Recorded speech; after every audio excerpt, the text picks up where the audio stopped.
welcome back to another edition of Starting 11 here on the Let's Get Ready Network. I'm Adelia. I'm here with my buddy Snark, and we didn't have as many matches this week, but there's always a lot to talk about with the English Premier League. Snark, how are you doing tonight? I'm doing just fine. I've had an awfully busy week, an eventful weekend. Turns out I'm not as good at darts as I was last year. I lost my Vegas tournament. It's a sad day. Man. A sad day in Winnipeg. Sad day for Las Vegas, I can tell you that. You get to miss out on me again this year. But oh well, there's always next year. Always next year. Mm-hmm. Where do we want to start? Do we want to start with a bunch of transfer news, or do we want to start with the matches? Let's go into the matches. We can get into the transfer news maybe as it comes along. Maybe we'll throw a couple of things at the end here because, turns out we should have a little bit of time. Hopefully, again, this won't be an hour-long production for half the matches. It's also we also don't have Ferris on, so that'll help too. All right, let's start with Friday's match then. Okay. Well, it's a little bit of a, I guess if you want dramatics to start your week, I guess. I think Vincent Kompany added to that because, we'll talk about it. So, couple cellar dwellers, but Luton looks like if with a win could actually push past Everton and get out of the relegation zone. And they actually play quite well. But against the run of play, it's Burnley that scores. Now, I just want to say, we're going to get into the other goal, into the it ends in a 1-1 draw. We're going to get to the Luton goal, the goal that has Vincent Kompany very upset.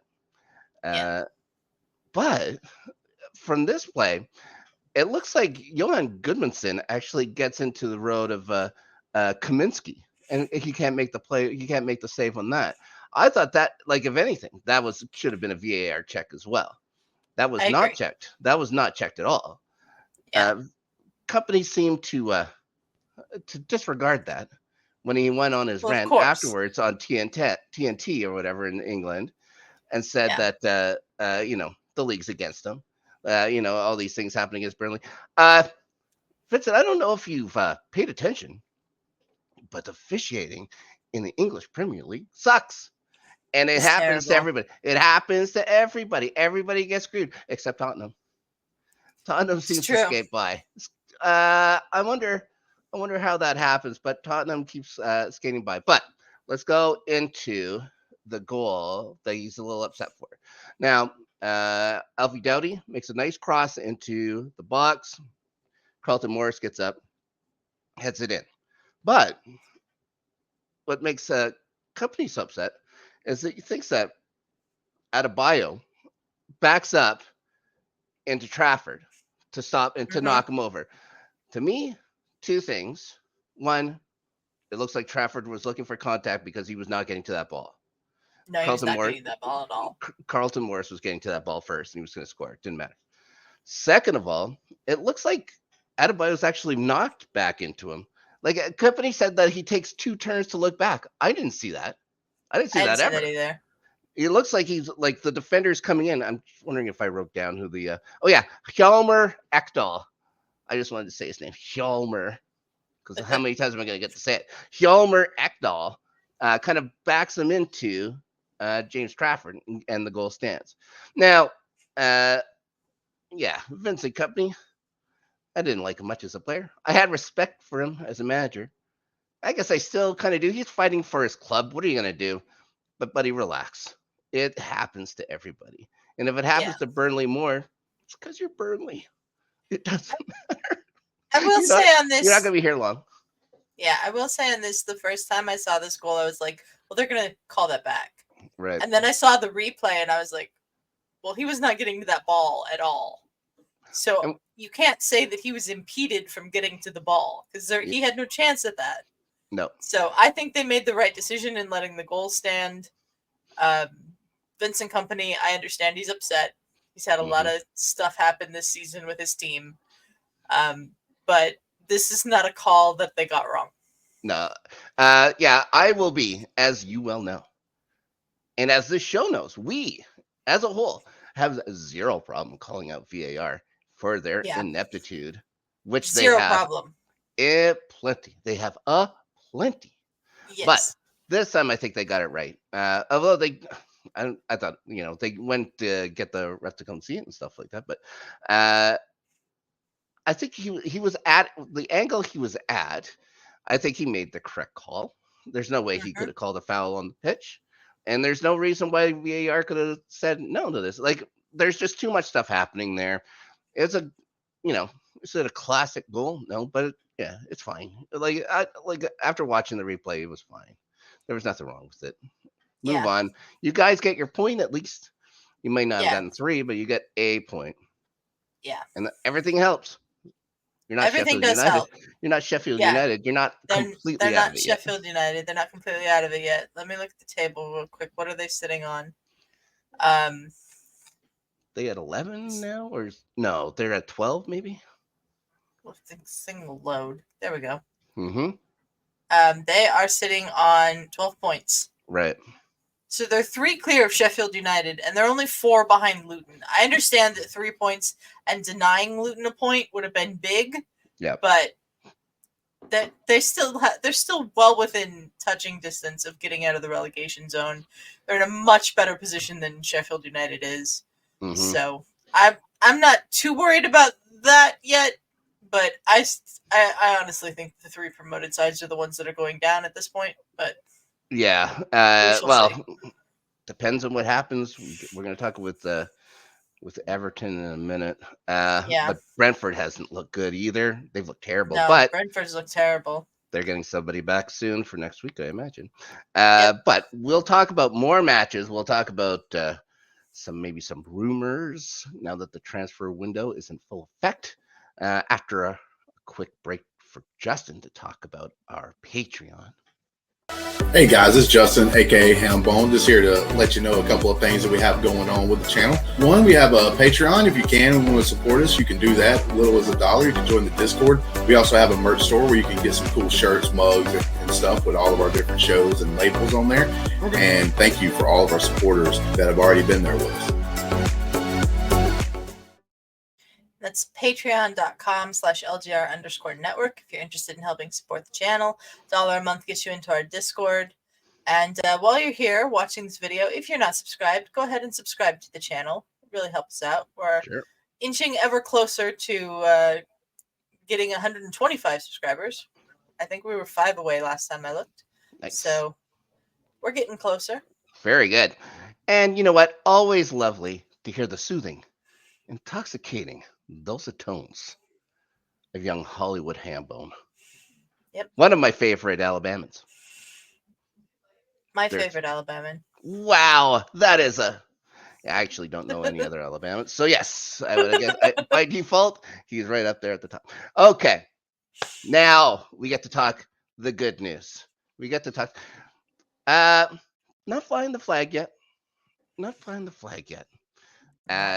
It's been again a difficult season for my favorite club in the entire world, Chelsea Football Club. A tough match midweek in the Carabao Cup versus Middlesbrough. That was surprising to me. Middlesbrough, I believe, have 14 players injured at this time. Yeah. And still defeated Chelsea 1-0. Maybe the worst game I've ever seen Chelsea play, and I've said that a few times this year. Actually, it just keeps getting worse. Levi Colwill may have played the worst game of football ever played in Middlesbrough. He was terrible. He's being played out of position, so you don't want to call him the worst. But I don't have a better way to describe how he played. He should be a center back. He's having to play on the left side. Now we'll see what happens because second half here, Ben Chilwell came back. We'll get some players up to speed here, hopefully soon. Who knows? Do you remember that we have Wesley Fofana on this club? No. Do you ever remember seeing him play? I've seen him play a few times. We're going to talk about how Brighton robs us quite a bit in a minute. because I'm going to talk about a rumor that I do not want to have happen, even though, it'd be interesting, but I'll talk about the rumor. Anyways, okay, let's go to the match real quick. In my life, I have disliked teams quite a bit. Mm-hmm. The Toronto Maple Leafs, for example, the Boston Celtics, the Minnesota Vikings. Can't stand them. Mm-hmm. The team I hate the most in the world is Fulham Football Club. I hate them. I hate them. Last year, it's a stain in my memory. What happened? Losing to Fulham, a draw with Fulham. We do not lose to Fulham. It's never supposed to happen. It's an anomaly. It's an anomaly. And thank goodness we raided the ship. But, I was a little worried when we found out who the referee was going to be. Our bald-headed big toe friend, Anthony Taylor. Okay. Now we'll say the only goal scored, and let's listen.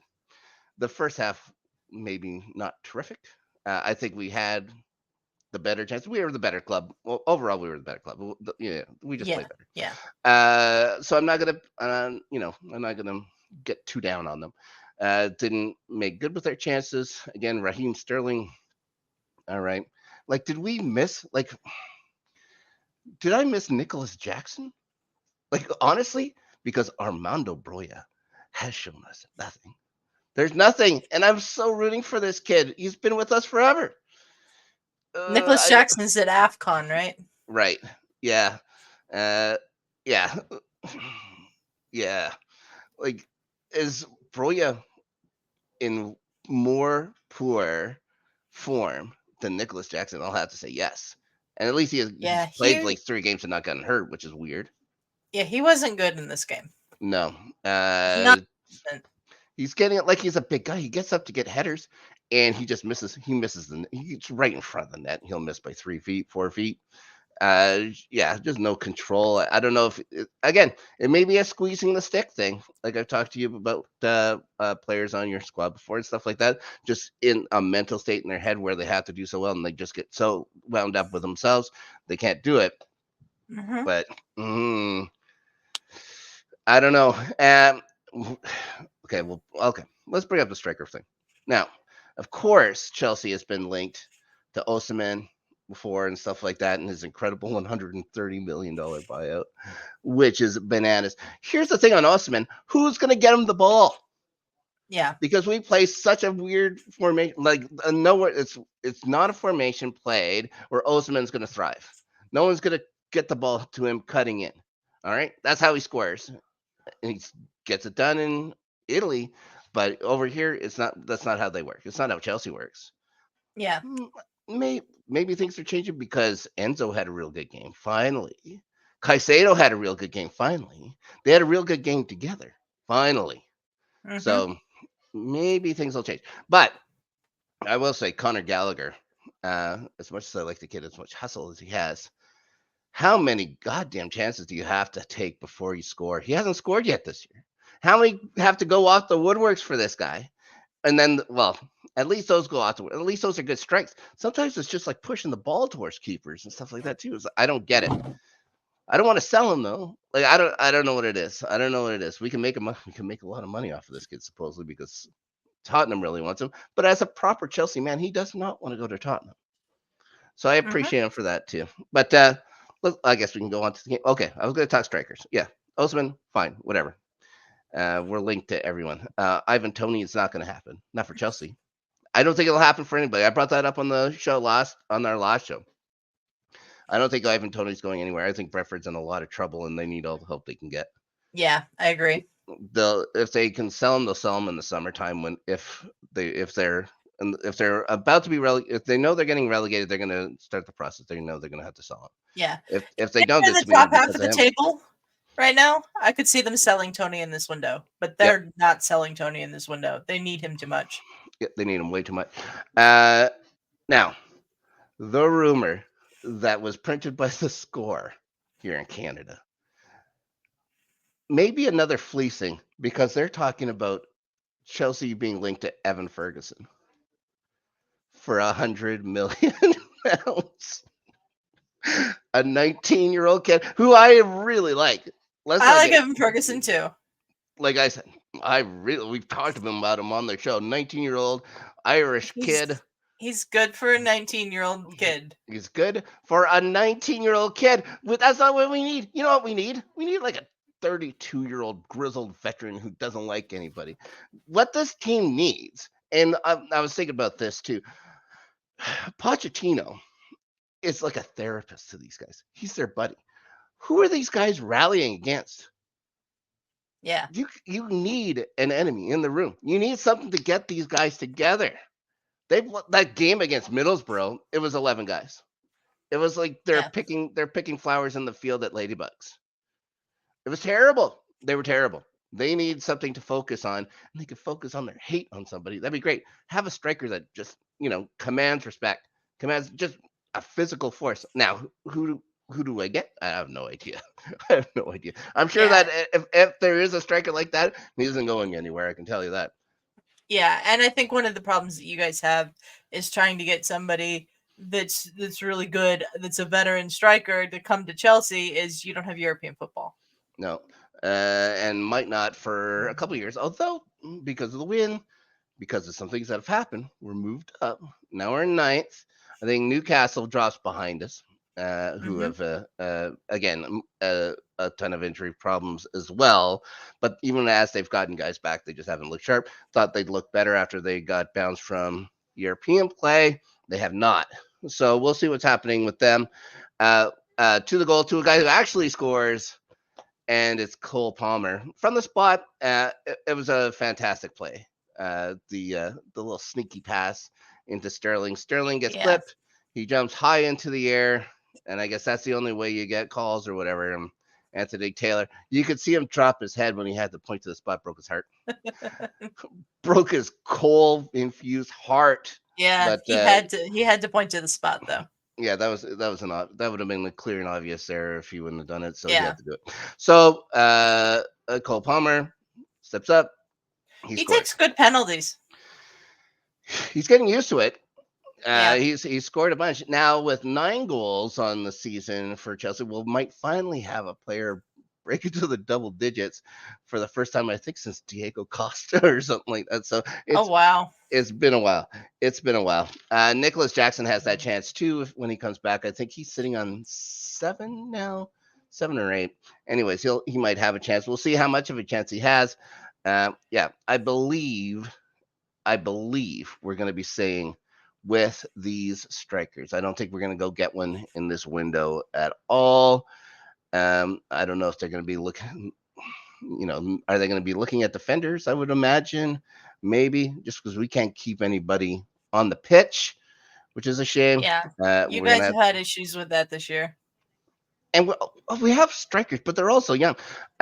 We got David Datro Fofana. We brought him back from Union Berlin. We have loaned him out to Burnley.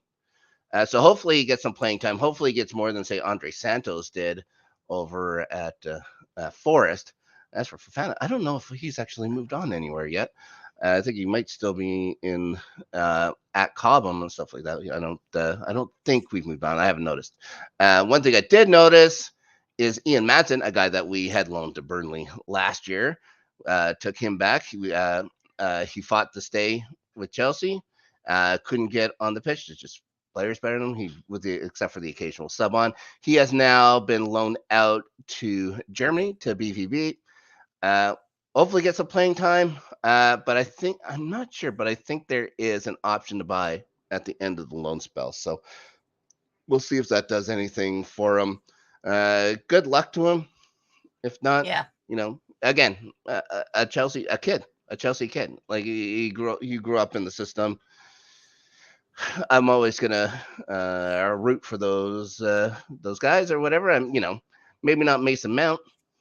Maybe I won't be rah-rahing Mason Mount if he ever plays. Because you'd never notice if he played in United anyways. Because goddamn, They're not good. And if Conor Gallagher goes, like,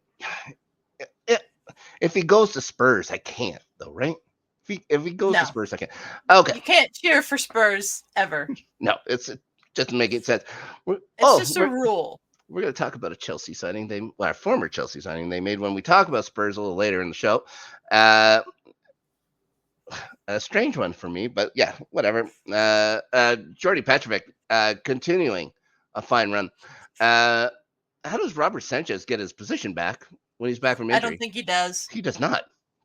He does not. I think Petrovic has settled in so well, and he's looked so good. And he's had he had to make some good saves. It wasn't an easy clean sheet. It wasn't the easiest clean sheet. He did make a couple good saves. I think one save in particular in the second half. I believe time was winding down, and I don't know if it was De Cordova-Reid. I think may have had the shot, and he just pushes it out. He gets down, pushes it out to where his defenders are instead of just sweeping it into wherever. I thought it was a real smart save. So I've really liked his look. And Levi Colwill had a much better game. I'm going to say that. For as bad as he was against Middlesbrough, he was much better on Saturdays. So cross my fingers they can get things together. Cross my fingers that Chile will be able to play closer to a full at least an hour. Maybe get him to start, do at least an hour now in his actual position, see if that helps. Mudryk didn't play again. How isn't Mudryk playing? Because Maatsen can't get him the ball? Is that the problem? You got to get that guy playing. He's been, every time he's played, everyone says such good things about Mudryk, and then you don't play him. They Doesn't do? make any sense. Oh, yeah. Chelsea, like people who follow Chelsea, really like Mudryk. Mudryk will be fine. He has tons of speed. He'll be fine. He'll be fine. I do think once he adapts, he'll be okay, but he'll be fine. He needs someone to get him the ball. He's not worth the money you paid for him yet. No, he's not 60 million. But if you want to run down the list, is Caicedo worth it?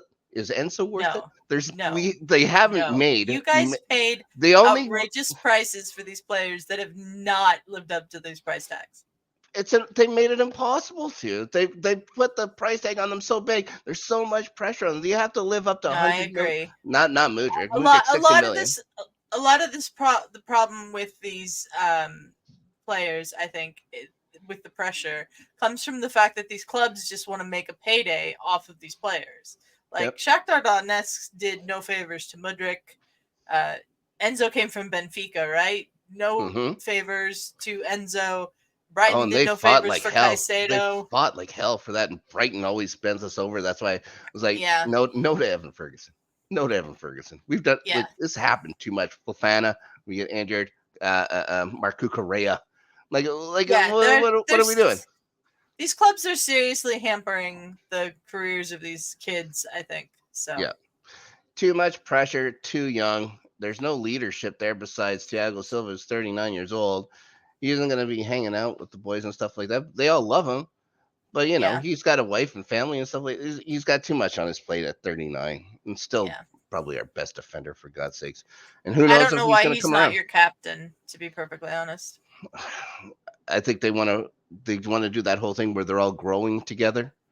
And that's why they have a 23-year-old kid as captain, so they can all grow together. It's the weirdest thing. Like the guys that came in from Germany, right? They come in from, and not from Bayern. They come in from RB Leipzig or whatever, or Salzburg. They have no idea. I will say that when Arsenal was rebuilding the squad and everything, they did keep the captaincy on the more senior players. Yeah. Until it was like, okay, you guys are gone now. Let's put it on Odegaard. I think the thing they're thinking is these guys have been Reece has been at the club since he was 9.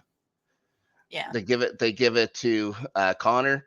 He's been at the club since he was 9, where all they've known is Chelsea football. The Chelsea way. They have no other way. But they need to get in. Honestly, if JT doesn't want to come in just to help coach, just to be in the room, we can't ask Frank now. It's impossible. Yeah. But why not? Diego Costa, just bring him in. Just bring in a guy who knows the Chelsea way. Just bring in a guy that says enough is enough. You need somebody that they can either rally for or against. They definitely need some sort of senior veteran player to come in and help. Right. But they did win this week. And they did. Haven't they won like 3 in a row in the Premier League or something? They won 4 in a row at home. I don't know about 3 in a row. I haven't really played. I've been going through good match, bad match, good match, bad match. Yeah. So we'll see. Yeah, we'll have a look. We'll see how Chelsea Football Club has been doing here on the. I love how they say, like, the English have some weird things or whatever. Like they'll say, Chelsea has won 4 in a row on the spin, and have won 3 in a row on the flop. Just won this week. You beat Luton. Yeah. You beat Palace. You lost to Wolves. Right. So that's your last 4 matches in the Premier League. So you've won 3 in a row. Yeah, won 3 in a row, 4 at home. Though 4 at home hadn't happened in so long either. So, you have to find the positives because there hasn't been too many this year. But let's move on. I get to sing my song on Saturday. There is only one team in full. So I was quite happy with that. Now, we're going to move on to Newcastle in Man City. And it was a very good match. It was very good. Looks like that Newcastle score early on, like second minute, except offside. But on the play, they heard Ederson. Now, this sparks the other conversation with having these long offside runs because of this situation. The play is going to be called dead. It was an obvious offside. You let it go just in case, and somebody gets hurt. Yeah. Yeah, it's on a nothing play. It was a nothing play. He gets hurt. He actually stuck around for about 5 minutes or so, and then he had to pull himself out, which seems to be the goalie way. You ever notice that goalie gets hurt, they stick around for like 5 or 6 more minutes? It's like, unless it's a head injury, they do tend to keep the goalkeeper in there. Probably because I feel like the backup goalkeeper is not ready to come in. I remember a game. Was it against Arsenal? Maybe 10 years ago or so. And Petr Cech gets injured. This is the game where the next time he shows up, he's wearing the helmet and never took the helmet off again. That was not against Arsenal. Okay, I couldn't remember who it was. And I don't remember who it was against, but it wasn't Arsenal. Our backup goalie gets hurt. And the guy that goes into goal, John Terry. I remember that game. I was watching that game. I think we drew that game. We didn't lose it. I don't think we won it, but I think it was a draw. So yeah, John Terry actually spent time. Wasn't your backup then Cudicini? Could have been the Italian kid. I think it was. Yeah. He was there forever. Yeah. He only got to play in like Carabao Cups and stuff like that because we had maybe the best keeper in Premier League history, but so it's hard. It was hard to find spots. Remember that game. I remember that game because that's the first game I ever watched where the minutes ticked into the hundreds. Oh yeah. Oh, because of all the stoppage time. There was a lot of stoppage time. Well, just for Petr Cech especially. Yeah. Time to play the game. Did you know that City's reserve keeper is Stefan Ortega? Yes. Oh, I had no idea. That's because I've seen him play in the cups. Oh yeah, in the Carabao Cups and stuff like that. Yeah. Or the whatever it is, the Cup Winners' Cups and all this. But the fact that the City's backup keeper is Stefan Ortega made me forget that until a few days ago they still had Zach Steffen on their books. Oh, he wasn't out on loan this year. Yeah. They just had him sitting there as like the third keeper or whatever. And now they've sold him to the Colorado Rapids, which I appreciate. Thank you. Oh yeah, you get to say hello. City gets their first official goal, and it's Bernardo Silva and Doku. This was a good move. It was fantastic. A great pass by Kyle Walker, but just so smart. Like how to run past it and kick it with back heel it on your way by. Back heel, so much skill in this goal. God damn! Like they have it back and forth. Like they when was Erling Haaland hasn't played in over a month? I know. Erling Haaland, and they said all these guys. They have all these guys, and they're going back up the freaking table. Yeah. That's annoying. Yeah. Well, Newcastle then has a pretty good run of a minute. Yep. First, Alexander Isak scores, getting into the box. Looks like Ortega, I thought, was way too far out when Isak gets the ball. And by the time he's going in, Isak gets it into the box, curls it around, goal. And a minute later, Anthony Gordon does the same thing. Except he does his while under pressure, at least looking straight at the face of Kyle Walker. So that's always that is always impressive when one of the best defenders in the Premier League is looking you down, and you're able to curl it around him and the goalkeeper to get it in. The man who just made the FIFA Pro Best 11 or whatever they announced this week, Kyle Walker. Yeah, all those things I never pay attention to. Yeah. Yeah, these glad handers. Let's get to see Pep wearing. I will say they did FIFA's the best awards. The FIFA the best awards. They're called FIFA the best. I don't know why. And they gave the best men's player in the world last year to Lionel Messi. And I was like, okay, sure. He had a good World Cup. It's important. That wasn't last year. Oh, what? Oh, for 23. Oh, yeah. Well, I guess he made the most news. He beat Erling Haaland for that, and I was just like, sure. Everybody's in America. The funniest part of this, though, everybody from Miami. The finalists for this award were Messi, Haaland, and Mbappe. None of them showed up to the ceremony. Yeah, no. Funniest thing. Couldn't care less. Yeah. All right. Speaking of people that showed up. Yeah. Someone shows up in the 69th minute. This did not make me happy. Someone who hasn't played all year, save for 3 minutes. Yeah. Kevin De Bruyne is back. He's back. And he wasted about 5 minutes before scoring. Now, I thought that goal was pretty simple. And it should have got to the ball. But Dubravka, I think, kind of blew it. But he nutmegs that defender in front of him. I don't think there was any way that Dubravka thought that ball was getting through. No. There was no way. Just pinpoint accuracy on the path. I'm going to give Dubravka a break on it. I can be hard on that guy because his manager called him one of the best goalkeepers in the world.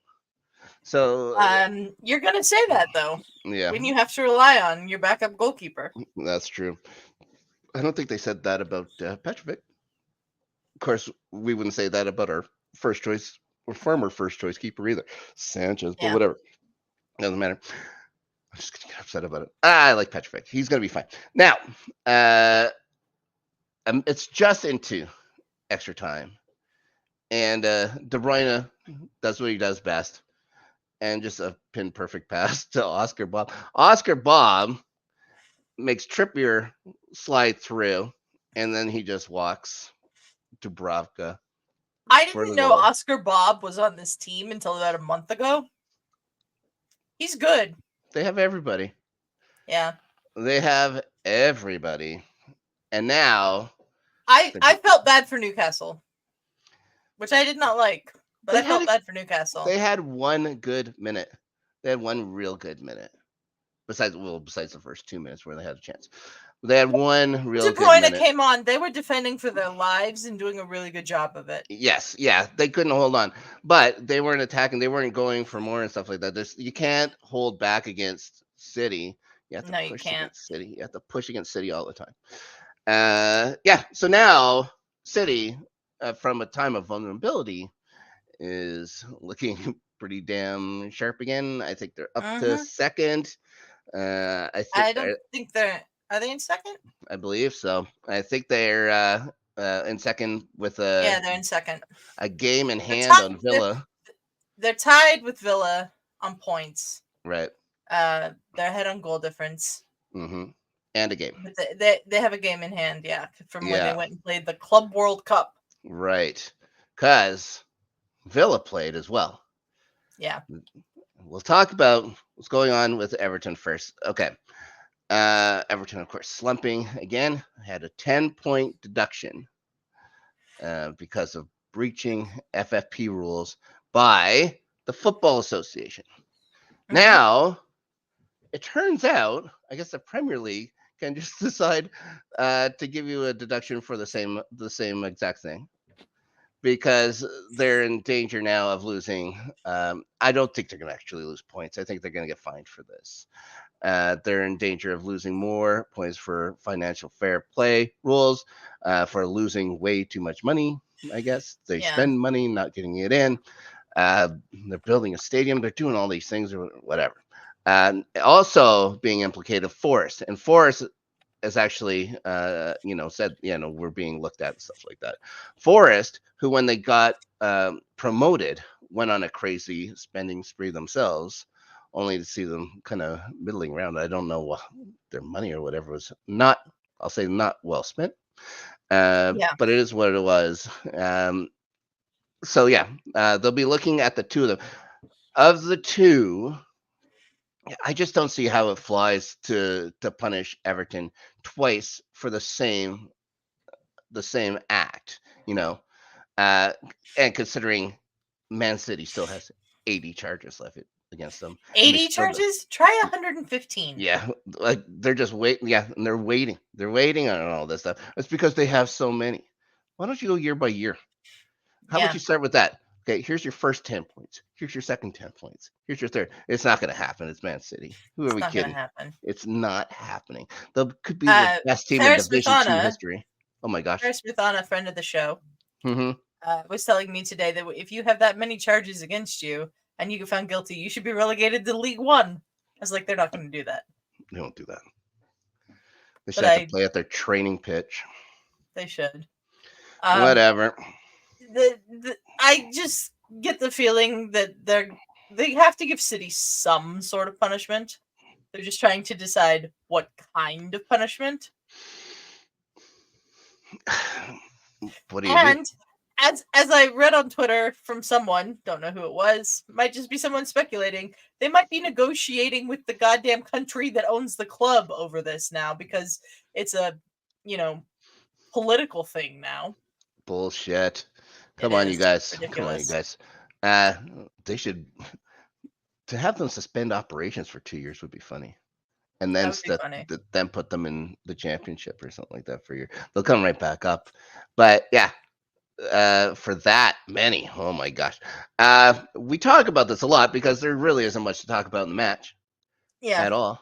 It looked like Alex Marino scores. Yeah. That was the foul that canceled out that goal, but they didn't say it was because of the foul. They said it was because someone was offside. It's like Leon Bailey was offside or whatever. It's like, well, he wasn't. Like, you guys know. You guys, there was definitely the foul right there that should have canceled out that goal. You see Langlet pulling down Danjuma like this, and Danjuma going, "Oh, that's a guy." It's like, what do you want? Yeah. As a Chelsea fan, I still get PTSD from the hair tug on Cucurella versus Tottenham that Anthony Taylor buggered. Everton also scored, but was offside. Yeah, it was offside. And that was that. And that was Betancourt. No, not Betancourt.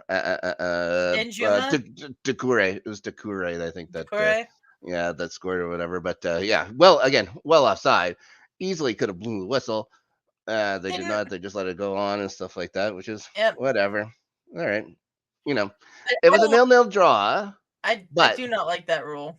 No, it was a 0-0 draw, but it was an entertaining match. Like, it wasn't, It was entertaining for a 0-0 draw.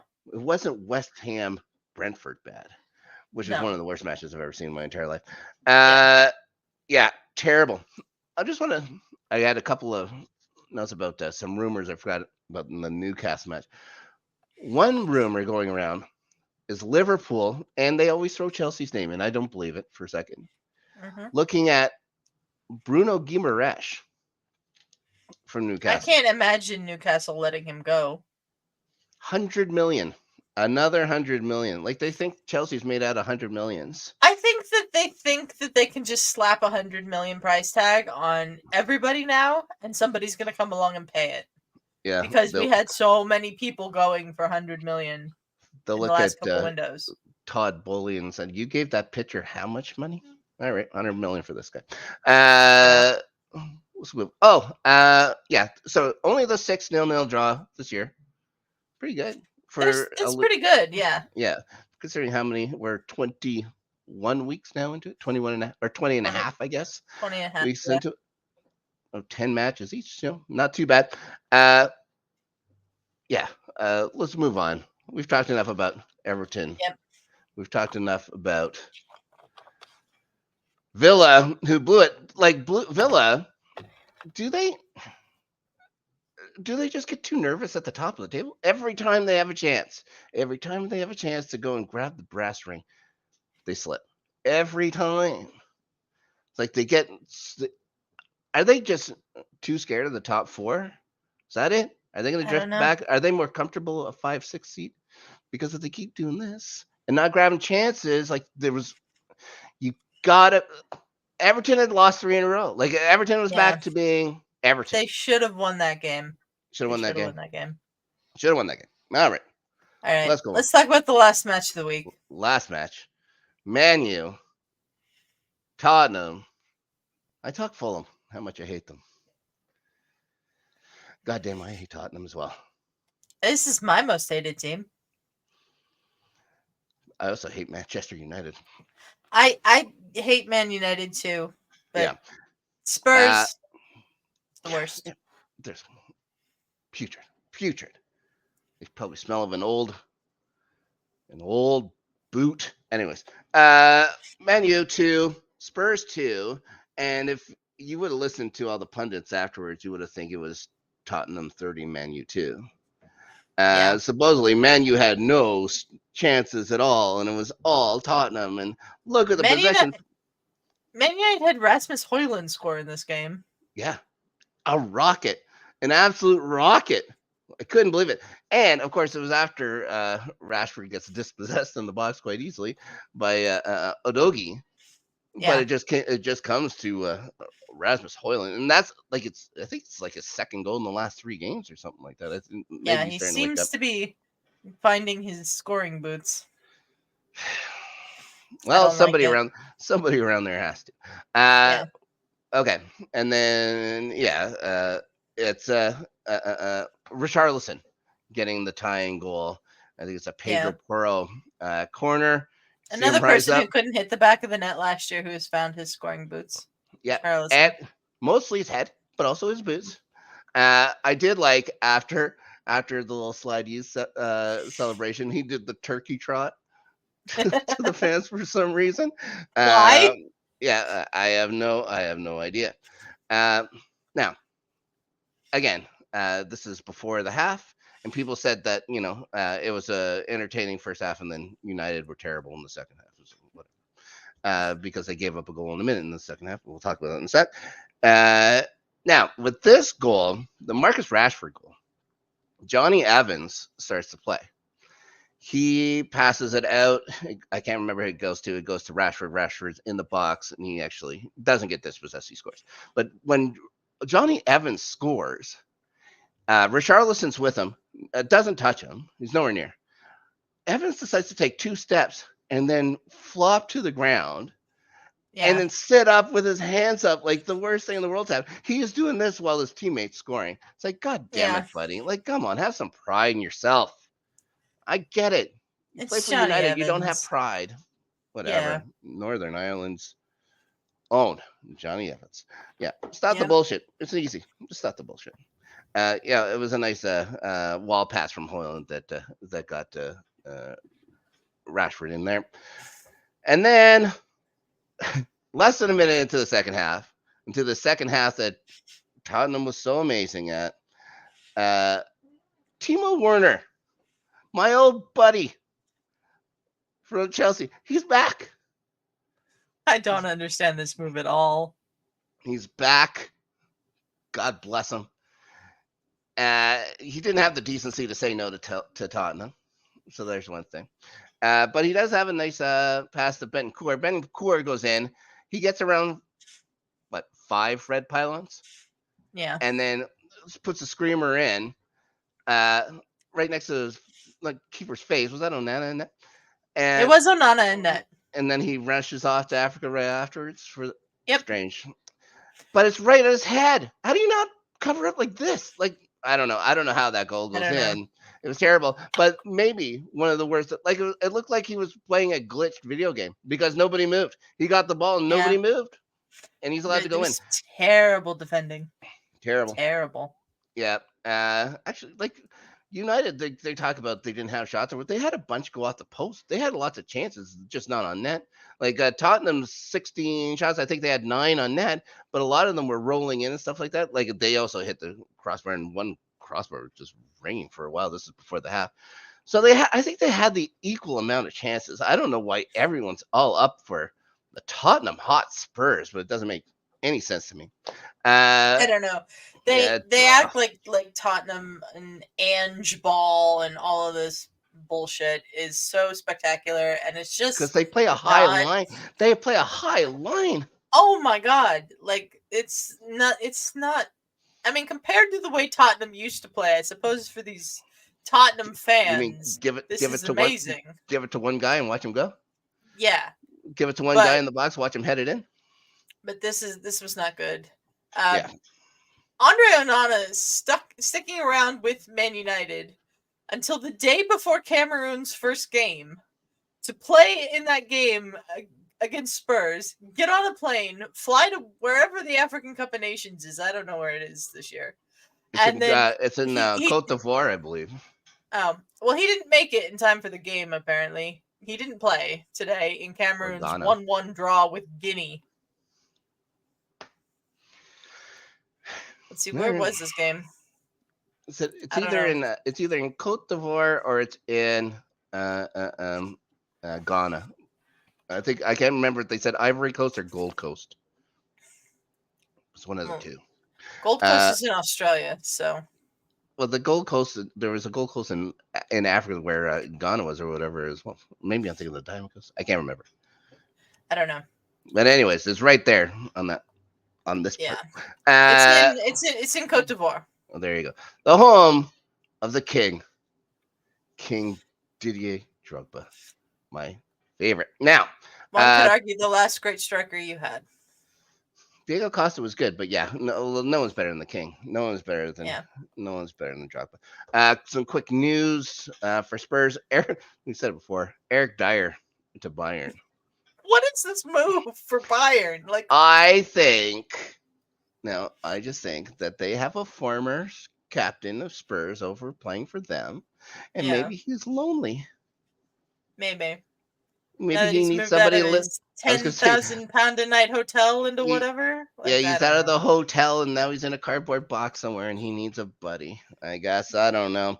They replaced him with Radu Dragusin from Genoa for 30 million plus bonuses.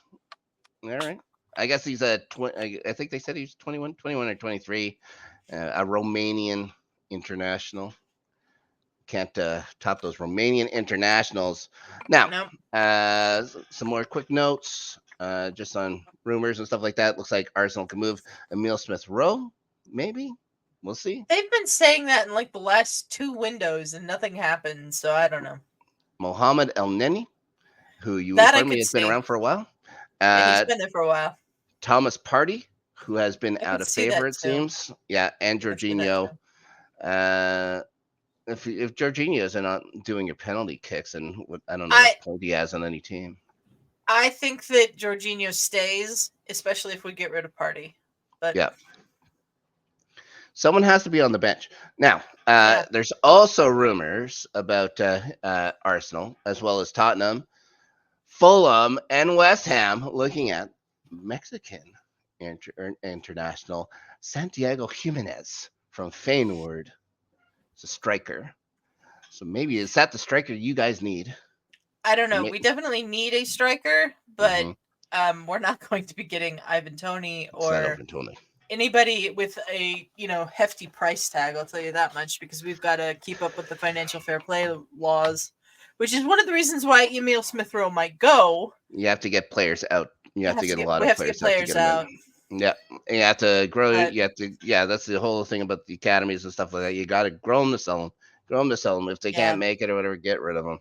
Emil Smith-Rowe I love Emil Smith-Rowe. I have an Emil Smith-Rowe jersey. He obviously has fallen out of favor in the last couple of years. He had terrible injury issues and came back and just never broke back into the team. And we have better players there now. Yep. If you can make a profit, he's pure profit. You make a profit, you got to do it. You have to do it, especially if he's not playing. Now, that'll be it for this week. Of course, we do our predictions every week. This week, again, only 5 other games to pick. Last week, we ended in a draw. Adelia. I did. So that's no fun. So one of us has to cut the other's throats this week. I'm just kidding. Let's see what happens. First off, your favorite club, Crystal Palace, takes on Ruddy Arsenal. You said that backwards. I will take Arsenal. Sure. Yeah, Arsenal should win that game, especially at home. Yeah. Gabriel Jesus might be back, so that would be helpful. Yes. Interesting match here. Brentford and Nottingham Forest. This is at Brentford, but I might go Forest. Okay. I think this is a good spot to pick a draw. Okay. Because who knows? Sheffield United at home against West Ham. West Ham should win that game. I agree. Yeah. Now, a couple weeks ago, this would have been a more interesting matchup. Bournemouth versus Liverpool. Liverpool is going to win. A couple of weeks ago, I'd love it if Bournemouth won. Yeah, I would absolutely love it if Bournemouth won. Yeah, I thought they looked pretty good. They could have done something, but Liverpool. Yeah, Liverpool. And finally, another interesting matchup to end the week. Brighton Wolves. This is where I'm going to go draw. I am going to pull for a Wolverhampton Wanderers win on the coast, on the south coast. Okay. All right. Well, thank you everyone for joining us. Mm-hmm. Snark, where can people find you? You can find me over on our Mothership channel, as well as you. Let's get ready doing the Rewatchers Council, our Buffy the Vampire Slayer full 144 episode rewatch. We will be back. I believe we'll be back either this week or very soon with the Pup Show. I can't wait to talk about it. And LGRN After Snark also will be coming back at some point. We're just going to figure out when. That'll be weekends on the flagship station. Yeah, that's LGRN Entertainment. You can find a link to that channel in the description of this episode. You can find me on this show every Tuesday, 3 p.m. Pacific, on the Highlights channel, talking Premier League, and also on the, as Schmuck said, the Rewatchers Council, and then also with Ferris every Friday night, 8 p.m. Pacific, talking about whatever the hell we feel like on the open table.